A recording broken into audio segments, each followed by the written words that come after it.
Most people think they need more time, but what they really need is to stop overthinking every decision. Decide, move forward, adjust as needed. That is what's going to save you hours on hours of time. In today's podcast, we're going to discuss how you can make decisions faster and easier so you can save a lot more time and gain back a lot more time in your life. This is going to be a really, really good one, so make sure you stay to the end. Welcome to the Fire Inside podcast. There is a fire in your heart and ambition in your soul. You know what you want to do and you know you need to make a change to get there, but how can you do it with more ease? That is what we tackle in this podcast, all things personal development, time management, and the steps you need to take to level up to become your highest, best self. Now, I want to be your weekly reminder on this podcast to stop playing small and start living fully.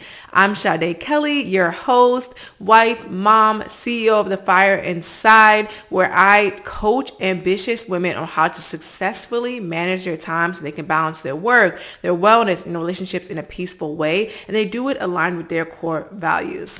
You're not lazy, you're not broken, you're exhausted probably, physically and mentally from the amount of decisions that you are not making ahead of time to make your life easier. From the second we wake up, we're flooded with a lot of decisions. What do I wear today? What should I eat? Where do I need to go today? What do I need to do next? Should I do this? Should I work on that? What's my priorities? Does my son need this? Do I need to do that for my husband? Did I call the doctor? I could go on, right? There are so many different decisions that we need to make and that things that we're thinking about, and it leads to so much decision fatigue. And it is one of the biggest hidden causes of burnout. A lot of times people think burnout is just overworking and doing a lot of different things. It also can come from analysis paralysis or from just making so many decisions on a regular basis that we just don't want to decide anything anymore. And I know you felt this before. If you've gotten to the end of the week and you're like, I'm pooped, I cannot do anything more, I cannot make any more decisions. Or if you got even to the end of the day and you're like, I don't even want to think about dinner, whatever is there is to eat, I'm just going to grab that because I've made so many decisions all day. Especially if you are in an executive role. I work with a lot of executives, people who are high up in their companies, whether it's their own company or they're working for someone else. You are going to make way more decisions as a manager of a huge corporation or of your own business than the average person makes. So I know you're on an even higher level of decision fatigue that you have to get a grasp on. Otherwise, it's going to take over your entire life. I promise you, you will feel drained of your energy if you keep working how you're working, overthinking, trying to make a bunch of decisions, not delegating, not thinking through how you can automate more things or have more systems in your life so that you can feel more energized, feel more focused, and have more peace. So if you've never heard of decision fatigue or you're not sure how many decisions you're making on a regular basis, let's talk stats because you know I like my numbers. Now, the average adult makes over 35,000 decisions every single day. 35,000 decisions. That don't even sound, does that sound real? That is absurd. Over 35,000 decisions every single day. That is like constant decisions, whether they're micro, macro, in the middle somewhere, that are draining your willpower. It's draining your focus. It's draining your emotional, mental bandwidth. Like, that is wild to think about. So I want to talk about how we can identify decision fatigue when it shows up, right? So we talked about noticing different things, like if you get to the end of the week and you're exhausted, or maybe you're someone who's like so mentally exhausted by the time it's only like afternoon, or you procrastinate on simple tasks that could take you 2 seconds, but you in your head you're like, it's not even valuable, it doesn't make sense for me to do that, let me make sure I'm doing like the most toughest thing I need to be doing. But then those things are falling by the wayside. It's like you're maybe killing it in your business, but then you're not going on your walks, you're not prioritizing your health, you're not eating all your meals you need to be eating, so you're not hitting your health goals. And for a lot of us, we think we have to sacrifice one or the other, but we can create really nice balance and alignment in both areas of our life when we make a decision ahead of time. So for instance, that could look like, okay, you're working on this project right now, but you already know at a certain time you're going to do your workout, and your workout for today is an arm workout, and you already have the workout planned out. You know how you're going to get to the gym. You have your clothes laid out. You have your water prepared. Your bag is packed. All you need to do is get this project done, go put the clothes on, go to the gym, do the work, come back, and you know what you're doing next. When you are planning ahead like that, it makes things so easy. When you are meal prepping, it makes so many things easy, right? you want to make sure that you are making as many decisions ahead of time as you can. So that way you don't just start a lot of tasks but don't finish them. You don't end up scrolling for way more time than you should be because you're so drained and so tired and you're distracted and you're choosing to find distractions, and you're not feeling behind. Because a lot of times decision fatigue also looks like feeling behind. Even though you've done a lot, you feel like you're behind. And maybe you're just ahead of your alignment, right? Maybe you're just not where you want to be just yet because of some tweaks you need to make with your decisions. So let's talk about some ways to reduce decision fatigue. So simplifying looks like first automating as many things as you can. So I like to automate as many things that I can, whether it is things that I know I'm doing repetitively. So every single week I know I'm meal prepping. I know that I have certain days that I'm taking coaching calls. I like to also automate those as much as I can. Like when I'm meeting with a client, I like to make sure we meet on the same day and time. If we're meeting over and over again, I'm not planning out every single week by week. Let's automate it. Let's get it on the calendar. Let's have that allocated already. Another thing, I like to automate my onboarding process for my business. Like I like the emails to go out. I like everything to be scheduled. I like to think about things, how I can maximize and batch things all at once. If I'm doing a bunch of podcast episodes, I'll record a couple in a day. I'll edit them all, have them batched out, ready to go. Like how can I automate as many things in my life? How can I plan out what I'm going to wear all week, what I'm doing over the course of the month in terms of like my social life?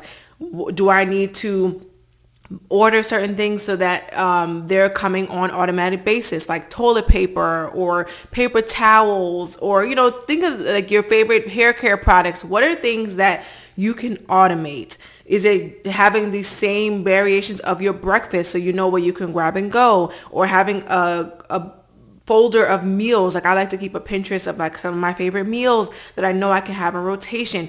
What are things that you can automate in your life? Think of all the different ways that you can automate things, whether it's even creating email templates if you're sending out the same emails again and again, or if you have a process for something at work or in your podcast or with your content. Like if you're doing the same things again and again and again, write out a process for them. Have a standard operating procedure document for all parts of your life. A lot of times people think they need to have this in your business or in their work life, but they're not thinking about how they can have this in their personal lives. Like I want to have a system down to my laundry, down to my meal prepping, into my cleaning. Like these are things on my calendar. I know when I'm doing it. I know I'm putting away clothes Sunday morning because they've been washed either the day prior or a couple of days prior, depending on when my husband decides to wash it, because that's his arena. But I know when I'm going to put the clothes away for everybody, or I know when I'm going to be cleaning up, or I know when I'm going to be cooking. I know when my emails are going to be sent out. I know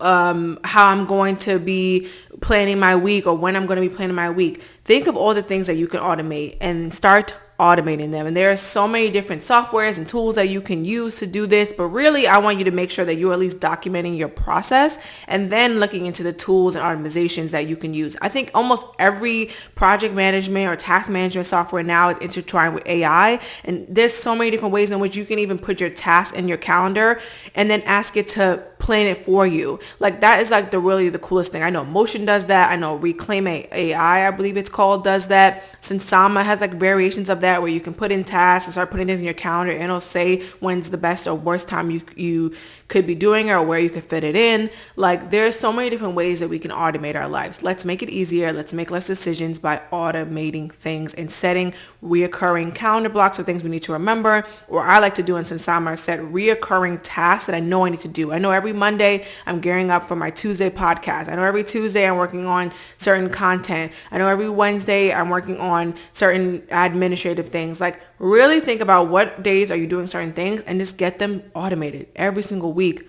Think about what are you doing that's repetitive. How can you batch them together? How can you automate it on your task manager and make sure they're getting done? Simple as that. You limit your options so you don't have a bunch of different things that you have to be choosing between. That helps you a lot with decision fatigue. Like for instance, if instead of giving myself 10 different outfits, 10 different meals, give yourself 2 or 3 solid choices. That helps your brain to not focus on all the different things they could be choosing, but to really narrow it down, and it reduces overwhelm. So you're like, okay, I have 2 or 3 choices. Let me go with this one. I know I can go back to the others at some other point. It just makes it easier. Or like, for instance, if I'm at a restaurant, I like to practice this where I'll open the menu, I look at different things, I may ask for a recommendation from the waiter, and then if they give me like 2 or 3 choices, I narrow it down to those 2 or 3 choices. If either of them sound good, I pick one, I go from there. I don't overthink. I don't practice that in any area of my life, because a lot of times when you're doing it and you're practicing it in small things like at a restaurant, it'll translate into your day-to-day life. And now I've become someone who's trained themselves to make really quick decisions, to follow their instincts, and to be able to move forward, because I know that no matter how we decide or what decision we make, we're always going to go back into the right path that we need to make, especially if you are faith based and you know that you believe that there's a path written out for you, and you shouldn't really worry about what decision you need to make and when you need to make it, because at the end of the day, if you go left, you'll be rerouted to go right if you were supposed to go right. If you go right, you'll be rerouted to go left if you need to go left. If you need to go straight, you'll be rerouted if you needed to go back. Like, you get what I'm saying? You're always going to end up in the right direction if you just keep moving forward, deciding and adjusting as needed. The second thing that you can do as well is plan ahead. I think planning is like a part of every podcast I ever do, but it really is important. And I hope I'm not getting repetitive with that, but I really want you to think through like how you can utilize all the automatizations and also set aside time to think through things. Having that thinking time, the thinking time of what are my priorities for this week? How can I divvy it up across the week that makes sense? How can I time block out the things I need to time block out in terms of my rest, my food, my movement, things that give me joy? Like, how can I get that all in there and decide it ahead of time? So let's say you've been wanting to go to see a movie. Go get it planned in. Think about it ahead of time. Let's say you're like, I really want to go on vacation this summer. Get it planned in. Think of it ahead of time. Like, once you've decided you want to do the thing, figure out the plan in which you're going to go about and do it, and then just take the action, right? Decide and take the action. A lot of times people are like, oh, I'll take the action on this day. Oh, I have to think about this. Oh, I got to check in with this person. No, just decide. Just decide and get everybody else on board. And if things need to change, they need to change. But everyone likes to follow the leader, right? We all like to follow the leader. So become the leader of your life. Become the leader by deciding and moving forward in all the different aspects in which you need to do that. And if you are struggling with a decision and you're really going back and forth on it, especially if it's a big life decision, think about, will this matter in 6 months? Or will I care about this when I'm 70? That helps me really put into perspective. A lot of times I think about my 70 or my 80 or 90-year-old self, and I think like, will she be proud of me doing this? Would she not? Would she even care about me doing this? And that kind of helps me to stop taking life so serious in the micro, because when I zoom out to the macro, it's not as important and I probably shouldn't be so pressed about it. So use that tactic. It really helps. That question really helps you to filter out the noise and bring in clarity to zoom in on what really matters to you and what's aligned with what you actually want. Another strategy, set boundaries around your decisions. So the goal isn't to make the perfect decision. It's to make a good one and then move forward. Because like I said, you'll be rerouted either way. And you really want to learn how to just go with your instincts, like go with your gut. A lot of times we have a feeling that comes up right away, but we question it and we don't think about it. Like, I always joke with my husband because he'll say, I had a feeling I should do this. And then he'll go do something else. And then when it doesn't work out, he'll go, I felt like I should have did the other thing. And then I always look at him and I go, why don't you go with your gut?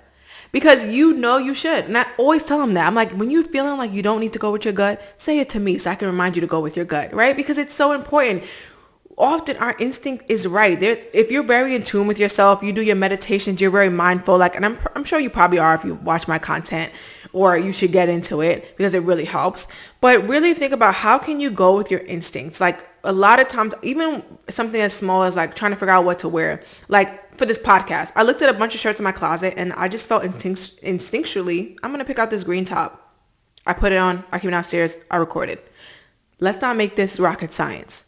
What are you feeling inclined to do? What are you feeling called? Which one? Which decision? Which route are you? It may not be the quote unquote right route, but maybe it's the good one right now. You go into it and you can change later. The beautiful thing about life is that it's impermanent, meaning that things are always going to change. Things are always going to evolve, and we're going to be different person every single year to years on end, right? We are going to change and evolve. And things are going to change with us. And something we thought about or decided or a perspective we had 10 years ago may be different today. And that is okay. Even though people want to cancel you online for that, I believe it is completely okay, because as people, we should learn and grow as we evolve and as we experience things in life. So Give yourself a deadline when it comes to making decisions. If you can't go with your instinct, or you're not, or not, I don't want to say can't go with your instincts. If you don't feel an instinctual decision right away, maybe you just set a timer for yourself. Hey, I'm giving myself 10 minutes to decide. After that, I need to commit. Or I'm giving myself one day to think about this, and then I need to commit. Or I'm giving myself a week time frame to do some research, figure out which route is the best for me, and then I'm going with that decision, and I'm moving on from there. So that is going to help you to figure out what is the best choice for you right in this moment. A lot of times our routines also help us eliminate unnecessary decisions that we don't need to be making on a regular basis. So having a really nice morning routine and night routine will help you to make sure that you're hitting in a lot of the decisions you need to make, whether it's like prepping for the next day, so thinking about what your priorities are, or what you're going to wear, or what you're going to eat, or maybe in the morning time it's making sure you spend some time being mindful, doing your journaling, reflecting. Like, your routines can help you to really make decisions on a regular basis.